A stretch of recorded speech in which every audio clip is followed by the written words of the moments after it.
Bahagia tak lagi jadi istri kedua, Nita Thalia incar harta Gonogini. Pedangdut Nita Thalia resmi menyandang status janda setelah gugatan cerainya kepada Nurdin Ruditya dikabulkan Majelis Hakim Pengadilan Jakarta Utara. Gugatan Nita Thalia terhadap Nurdin Ruditya yang ingin bercerai saja dikabulkan sepenuhnya oleh Majelis Hakim Persidangan. Nita Thalia tampak begitu bahagia lantaran ia tak lagi menjadi istri kedua seperti yang dijalaninya selama 20 tahun ini.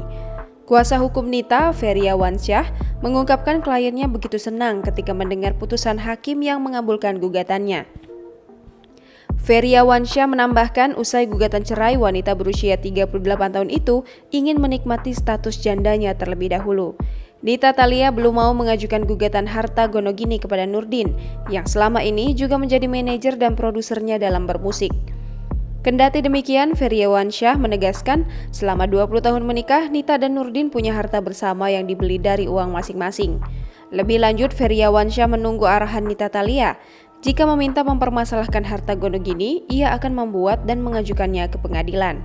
Kepada Allah Subhanahu wa Ta'ala yang telah memberikan keadilan, dan kedua kepada Majelis Hakim Jakarta Utara, Pengadilan Agamanya terkhusus mengucapkan terima kasih masih ada rasa keadilan, yang mana gugatannya sudah dikabulkan hari ini, dan kami sangat berterima kasih kepada teman-teman.